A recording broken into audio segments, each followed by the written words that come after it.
นะ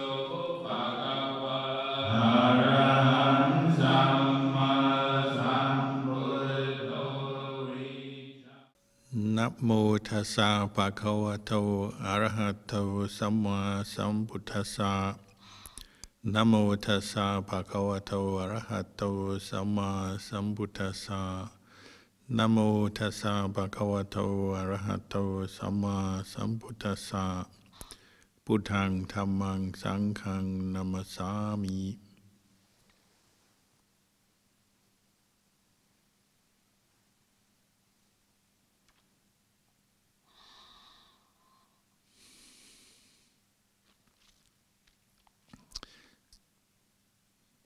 You're all probably familiar with the story of the Buddha's enlightenment under the Bodhi tree on the full moon in May, we call Wesak or Visakha. Strangely, this year the full moon of Visakha falls just outside of May. It will be in the beginning of June, but usually it's in May. And on that night, the Buddha was meditating, practicing mindfulness of breathing, as we've just been doing, anapanasati. And he was contemplating the nature of existence, human existence, and particularly with the aim to free or liberate himself from suffering and the causes of suffering in all its forms. And one aspect of his experience on that night, which pervades his teachings but is not always easy for people to understand or accept, is the understanding that arose, what we call recollection of past lives. Pube niwa sanusati yana. Yana means knowledge. Pube means the past. Recollection of the past lives. And because his mind was so pure, peaceful, calm, still, out of that stillness, he turned to recollect his own past lives, so following the stream of his consciousness backwards for a long time, not just one or two lives, but many, many, many lives, innumerable lives. And then because of the purity, refinement of his awareness, he then turned to recollect the lives of others and realized much the same. Any being in this world has been born over and over again.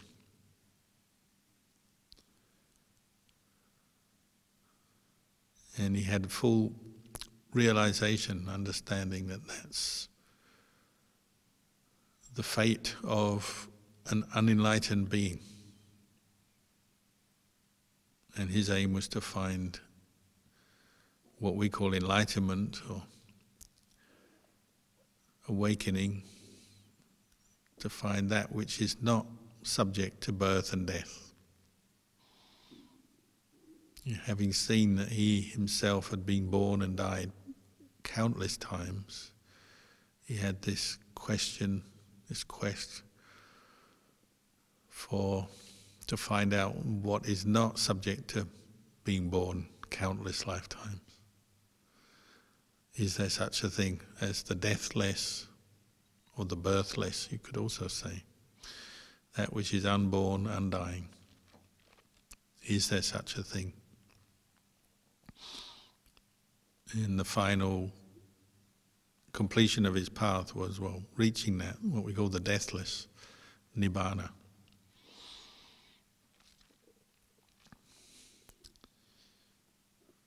The term he used for somebody who is still subject to birth and death over and over again is putujana, which is often translated as an unenlightened being, or sometimes ordinary, unenlightened being, ordinary, unenlightened worldling. These terms are not very glamorous. We don't address each other as ordinary unenlightened being. It's not very fashionable, probably wouldn't be seen as very polite even. But that's what we are until we've removed the causes for birth and death from our consciousness, from our mind. Another way they define the Patujana, the unenlightened being, is one who is full of defilement or thick with defilement. The defilements, mental defilements, are all those mental states rooted in greed, anger, and delusion. And these mental states are constantly affecting the mind of the unenlightened being because they're thick with them, they've got a lot of them. They're always coming up into consciousness, and that's why the unenlightened being is always feeling stressed,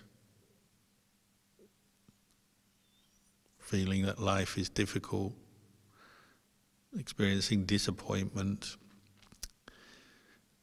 experiencing the highs and lows. The highs are when the mental defilements are full of expectation that this next thing will bring me the happiness I want, solve all my problems, get me out of trouble, bring me to something lasting happiness. But because the nature of this world, physical and mental phenomena, constantly changing, breaking up, passing away, arising, ceasing, they can't bring us lasting happiness. So the fate of the unenlightened individual is to constantly be sort of switching between the highs of expectation, hoping, wanting, and then the lows of not getting what you want or not being able to keep whatever it is that you think will make you high and keep you happy. Doesn't last. It's temporary. So the unenlightened being, whether you're looking at just one lifetime, this lifetime, we experience endless highs and lows, ups and downs, pleasure and pain, gain and loss, what we call the worldly dhammas. Or if you look on the bigger picture, endless lifetimes, being born, getting old and dying, being born, getting old and dying. And those are the sort of constant experiences, whatever other details manifest in each lifetime, male, female, rich, poor, successful, failure, whatever version you get. There's always a few things that are kind of common to each lifetime, and the minimum is you have birth, aging, sickness and death. So for the Buddha, recollecting this past lives, these were the common features. We're not Buddhas, so we maybe can't recollect past lives, but just in one life you can see, well, it's common to all beings born into the world. Everyone has a birth, a starting point. Everyone gets older. Everyone is subject to sickness, pain, discomfort in different forms. And everyone must die. These are just the most normal experiences of human beings and animals anywhere. And you can see that every day.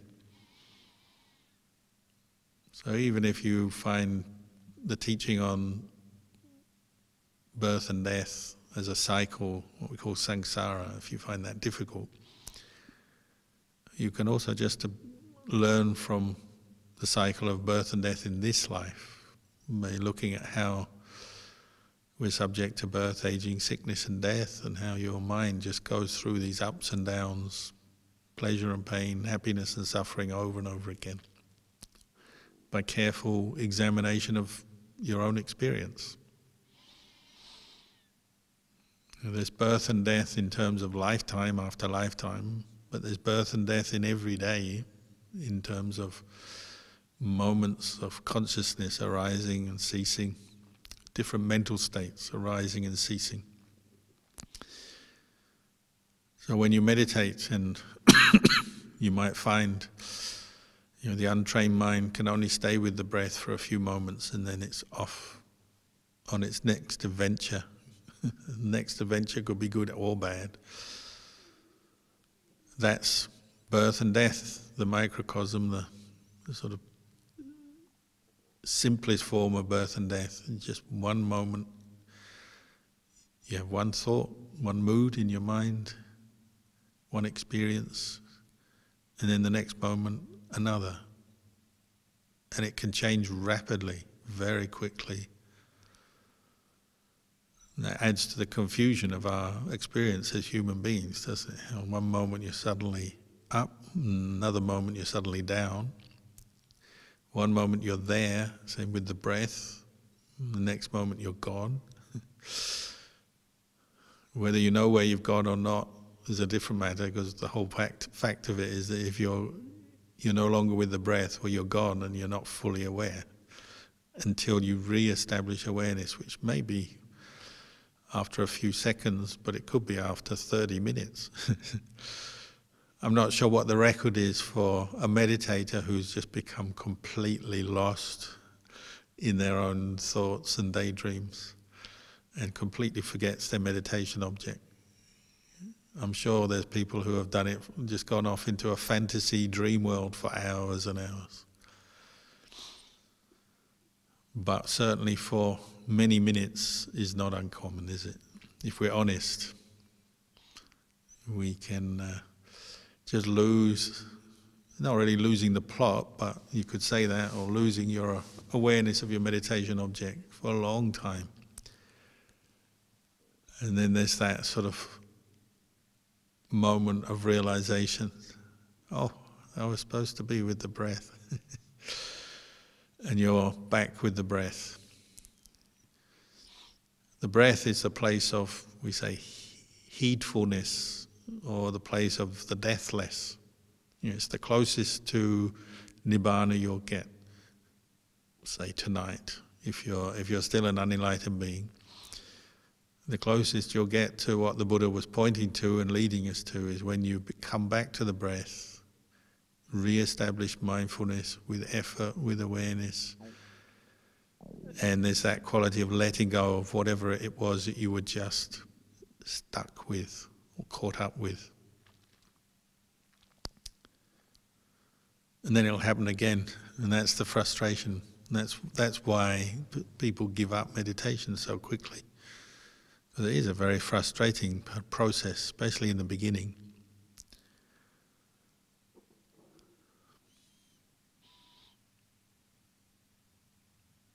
And the Buddha said, the very start of all this mental agitation, discontent, desiring, highs and lows, expectations, disappointments, worries, attachments, desires. This beginning point is what we call avijja, lack of knowledge.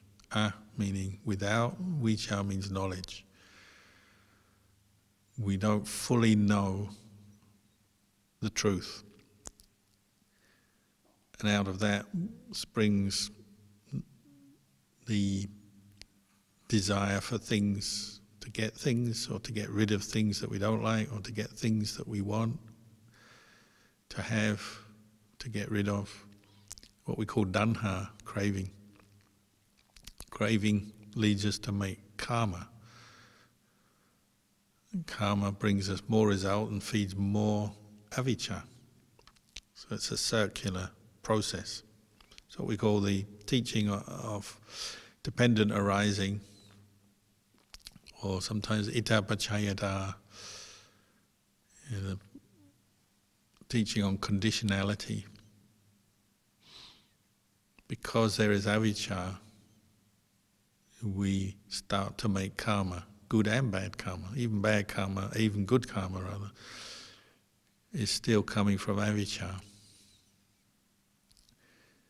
One who reaches the end of the practice no longer is making karma. The arahant or the enlightened being, the Buddha or the enlightened student of the Buddha, Sāvaka, they no longer make karma. So they're no longer subject to birth and death. They no longer have craving, attachment, clinging. But while we're still conditioned by avijja, then we start to make karma, and craving and attachment are kind of reinforced. And this comes back to avijja again, back to ignorance. People often ask, where does this ignorance, avijja, start from? Where does it come from? Well, it comes from the other factors of the paticca samuppada, particularly craving and attachment. Craving, attachment and becoming leads to more birth, leads to more avijja, back to square one. So it's quite often that when you are meditating, even if you're not particularly mindful, you have some mindfulness, but not full mindfulness, say. Then you have this sort of nagging feeling that you've been here before. Oh, here we go again, those same old thoughts, patterns, streams of thought, same old stuff coming up, memories, emotional reactions to things, sleepiness, worry, doubt, the whole range of it. It's familiar, isn't it? And this is the cyclical nature of it. One thing leads to another, but it leads back to square one, and then the whole process starts again. It's really going on all the time through our day. Birth and death is going on moment by moment. Sometimes our teacher Ajahn Chah used to pick out monks when they were getting lost in their own little process of birth and death, and getting too caught up into something, lost their mindfulness of the present moment, lost in some greed or desire, such as for food or something attractive, or lost in a mood, a daydream, missing something, wanting something, or averse with something, angry. And it just might point out, because monks are familiar with these terms, the terminology of, say, the paticca samuppada and the way the Buddha taught, you might just say, oh, you're caught into becoming again. Oh, you're being born again into that mood, that state of mind. That would be enough for the monk to just come back to the present moment and drop whatever it was. Maybe that's the value of having a good teacher. He's pointing out this is going on all the time. Obviously you can't have a teacher always around to point these things out to you. We're learning to do it for ourselves. And that's what we're learning in meditation, to wake up to the truth and to let go of some of this karma, creating because of craving and clinging, constantly creating attachments to things, and getting lost into different moods, and ultimately suffering. The unfortunate lot of the unenlightened being is always close to suffering. Still a lot of suffering to wade through, work through. They say the one who's attained sotapanna, stream entry, so they've got to step up on the way out of this whole process of cycle of birth and death. They still have some suffering. They still have a body, and they may be born a maximum of 7 more lifetimes. But compared with the unenlightened person, the amount of suffering they have to go through is like comparing, like the Buddha, he scraped his fingers on the ground, and he said the dirt under his fingernails is like the suffering of a sotapanna 7 more lifetimes before reaching Nibbana. and then comparing that to the dirt of the whole world. Because the unenlightened mind is attached to the world, clings to the world, wants more birth. The Sotapanna, the stream enterer, is on the way out. And they've had enough of all this birth and death and suffering. They're on their way out. So they only have a little bit of suffering to go through before they reach their final nibbana. That may be just within one lifetime. Or it may be over maximum 6, 7 more lifetimes. Just depends on the strength of their mindfulness and their effort and their insight.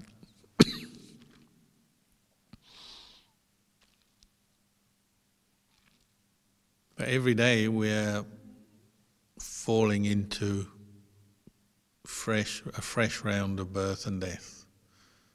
One moment we're happy, next moment we're sad, then we're bored.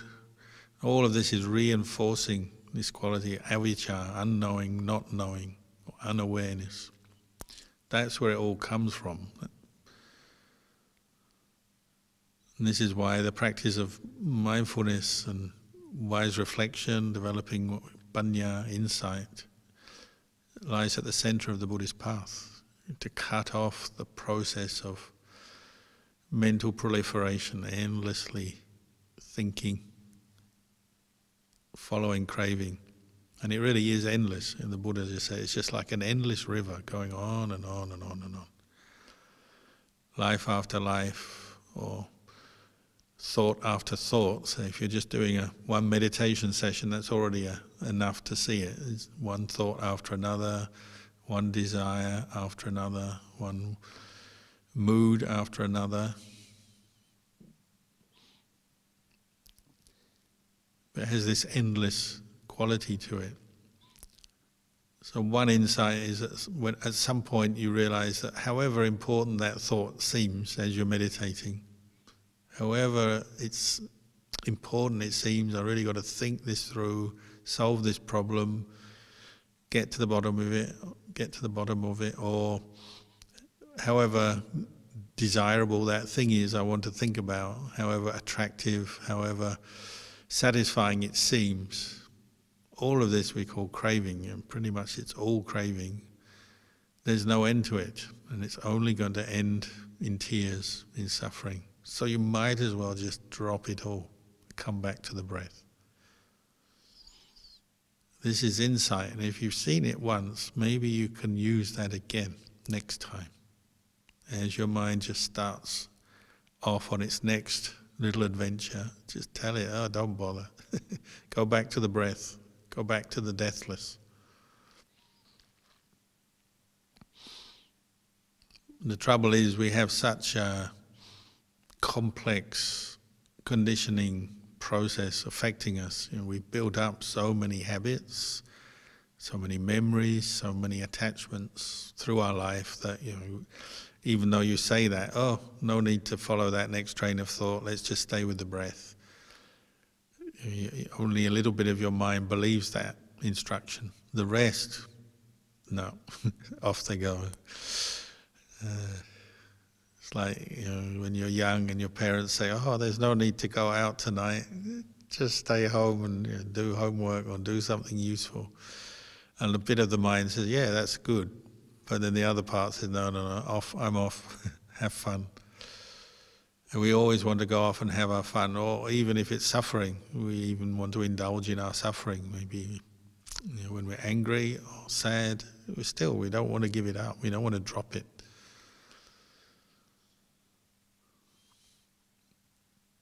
Another way of saying it is we simply haven't practiced enough mindfulness and reflected on this enough to drop it.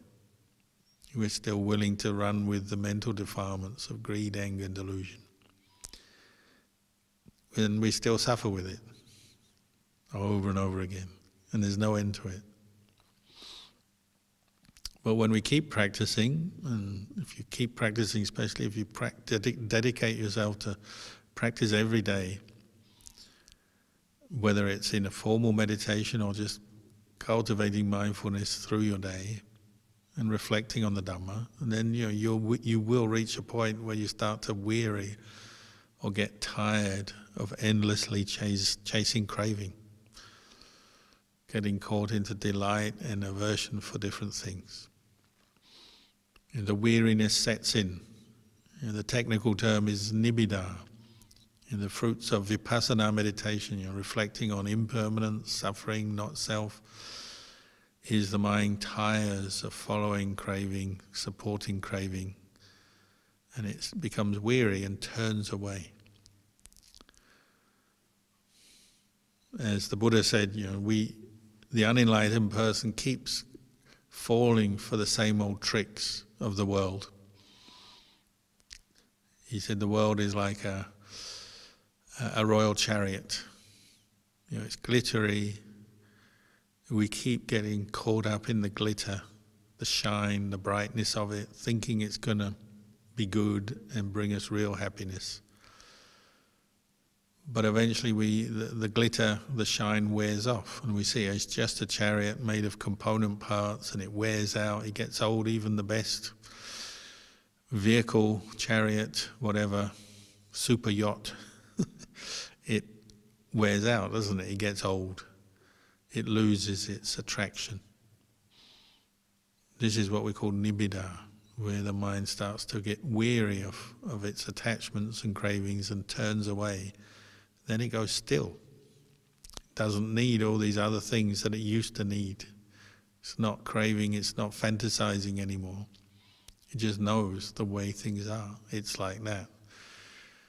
The royal chariot, the royal super yacht is just so good. It's only so good, and then it will get old, just like everything else. And then the mind is free. The unenlightened mind always thinks at this point it must be kind of depressing, because what you were formerly excited by and attached to is now seen through as a delusion, so then you must be feeling pretty disappointed with everything.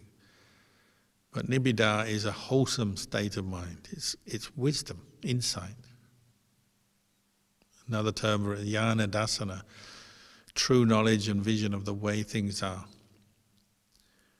You know, this body is impermanent, subject to aging, sickness and death.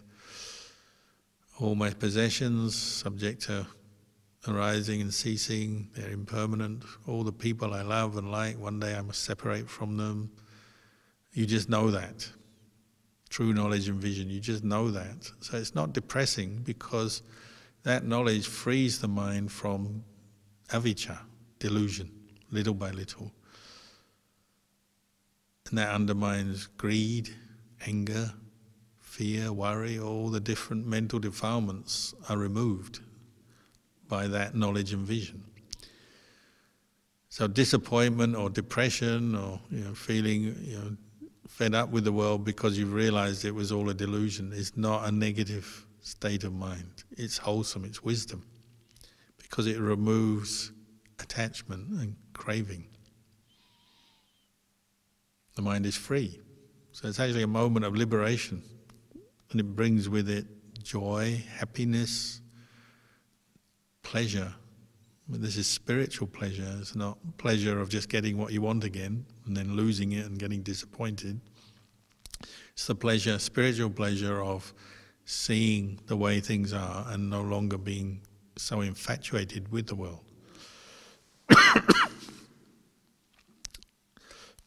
So the Buddha said, well, this meditator who was formerly unenlightened, just stuck in the world, lost in the world, is free. And they're happy, they're joyful because they're free of attachment.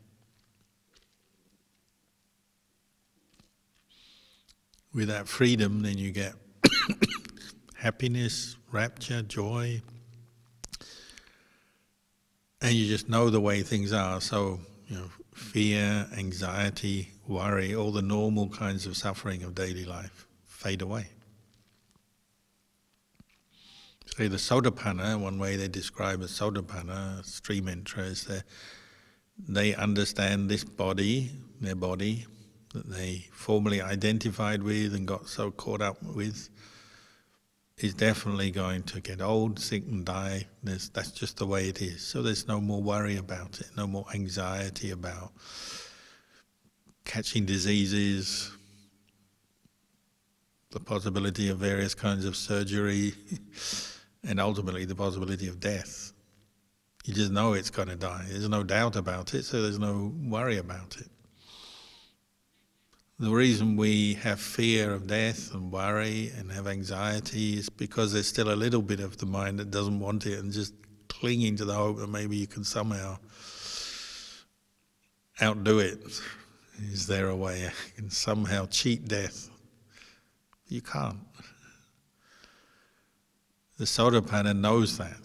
So they don't try to cheat death, but they try to use their time wisely while they have it. Even a Sotapanna hasn't reached Nibbana.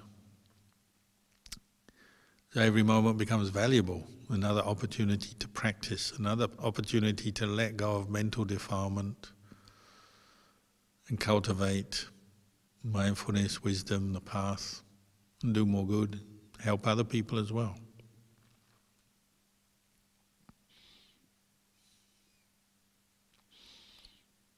So this quality of nibbida, seeing with true knowledge and vision the way the world is a place of that is impermanent, suffering, not self.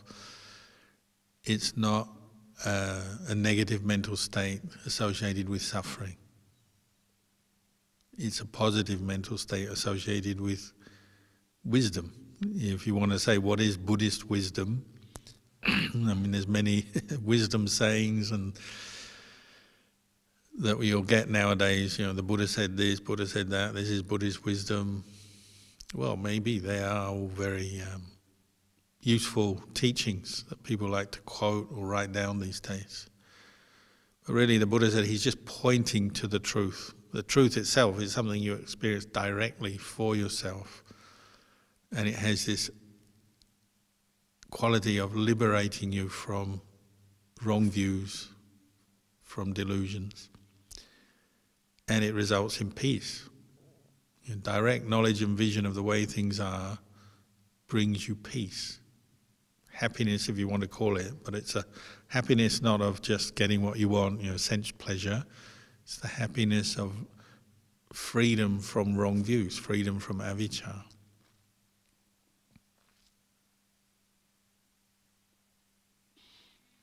It's a direct experience that one has to know individually for oneself. The qualities of the Dhamma it encourages investigation. It's apparent here and now. It's timeless. So it's not like you can only do this in the time of the Buddha, but not these days. But it's also pachatang. We say pachatang veditabo vinyuhi. Individually, to be known individually by the wise. And we rely on our teachers, we rely on the Buddha, the enlightened teachers to point the way. But we are the ones who have to do the practice and experience the fruits for ourselves. No one can do it for us. However good the artificial intelligence gets, they're not going to be able to get all those different apps and computer software to do this for you. It will never be possible. You may be able to get a computer software to describe it to you, how it's done, but it will never be able to do it for you. The human mind has to do it for themselves.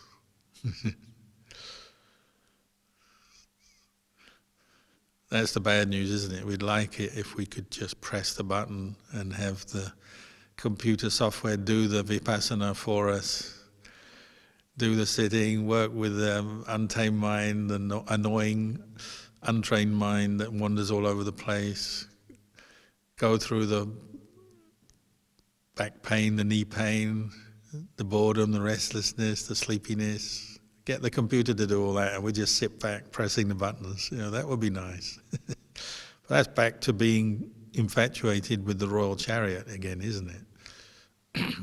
Maybe we have to update that simile as the royal computer, the royal AI, the latest amazing software that can solve all the problems of the world. Well, that's good. I mean, it's not to put it down and say it's useless. It can be very useful, solve many things. But in terms of removing avijja, it can't do it. You have to do that for yourself by directing and training your own mind. So even with the amazing advances of technology and knowledge in all branches of science and IT and whatever, we still are back to one breath in, one breath out, knowing a breath in, a breath out as impermanent, as suffering, because even the breath is telling you that. If the breath wasn't suffering, you could just breathe in once and that would do for the rest of time.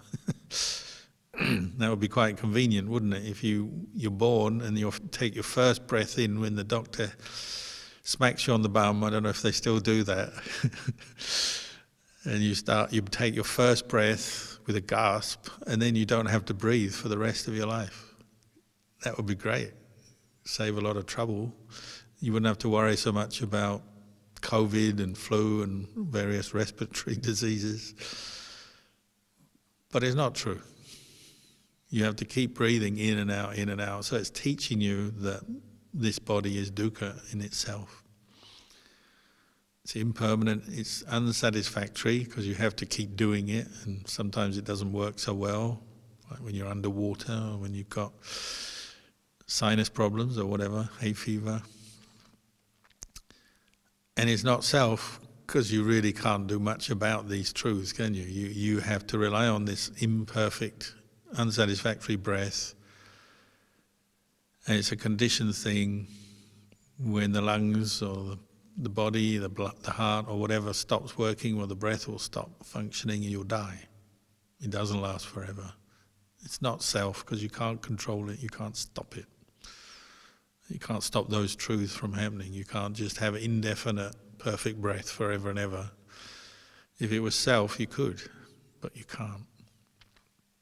So even one breath is teaching you the deathless, bringing you to see the deathless, because if you have mindfulness of one breath, you reflect on it as an impermanent, unsatisfactory, selfless thing.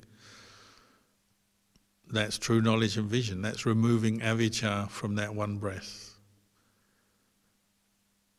It's bringing you closer to the deathless. Of course, the next breath you probably start thinking about something that you like or don't like. Back to square one again. But if you can see the point, if you keep doing it, you keep practicing, and that awareness and understanding develops some continuity, then you've really got a chance to understand the nature of existence. To see the way of this world, the physical world, mental world, is impermanent, unsatisfactory, not self. But that true knowledge and vision is what liberates the mind from the causes of all our suffering. Even if you feel you're no good at meditation, you can only do it for 10 seconds or whatever, 20 seconds. That's already reducing the causes for future birth a little bit. Every time you bring up mindfulness directed to another in-breath and out-breath, it's like you're wiping one life, one future life off samsara for yourself. And if you do it more and more, where you may be reducing from 1 million down to 999,099 future lives, and you reduce it down to 98, 97, 96, you just keep going, don't you? That's how the Buddha taught.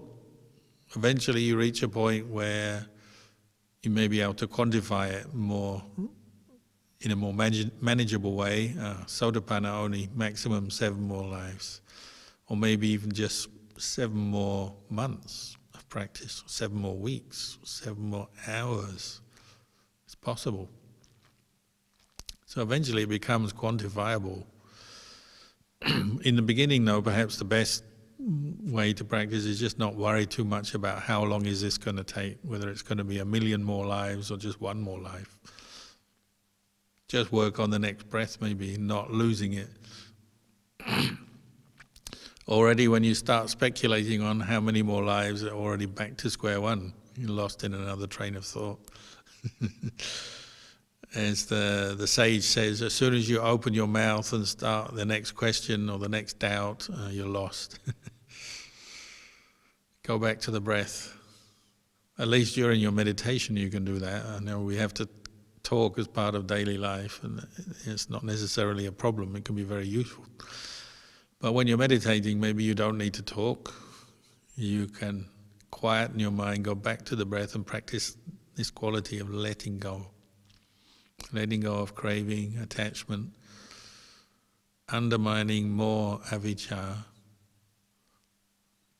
shrinking down the number of lives that you'll have to be reborn, the number of times you have to suffer, all the different things, whatever suffering you can experience in life, and unfortunately there's a lot. Every time you're mindful of the breath, you're reducing that one little bit more, by 1 unit. And nowadays everyone talks about productivity, units of productivity. Maybe even in the Buddhist monasteries we should introduce this, units of insight, units of suffering. So our aim in meditation is to increase the units of insight and reduce the units of suffering. So every time you're mindful, that's 1 unit of suffering less that you're going to have to experience in the future. You're doing yourself a great favor. You're helping yourself.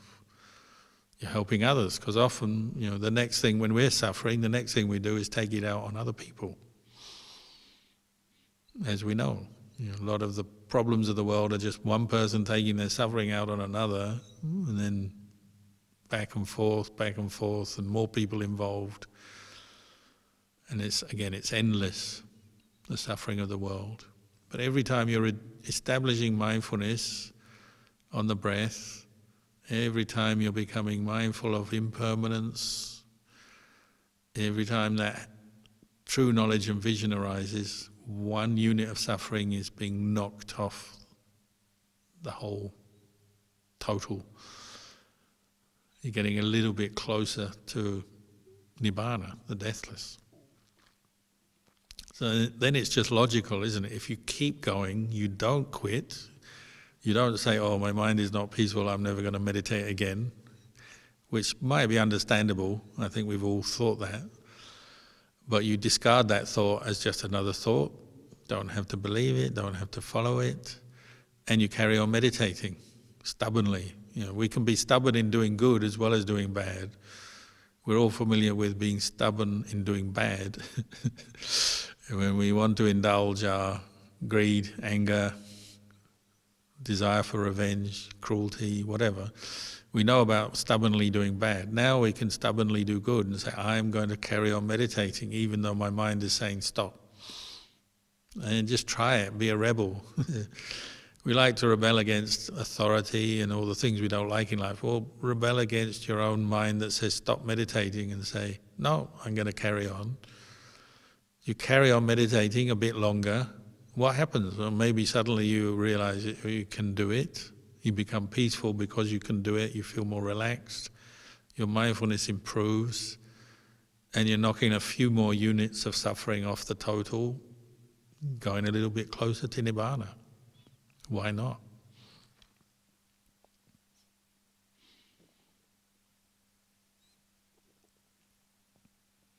Much of our practice is going like this, it's just learning to arouse effort when the mental defilements are either distracting us or just telling us to not do it. Don't do the good thing that you know is good and go some other way, indulge again, give up again, become deflated, depressed, fed up again.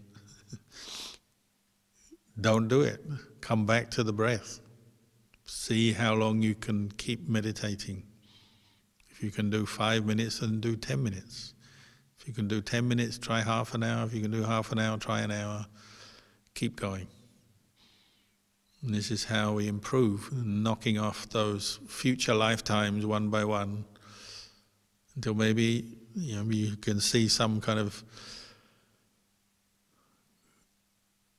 light at the end of the tunnel. Nibbana is starting to look a little bit nearer, rather than miles away, way over there. It starts to look more of a reality.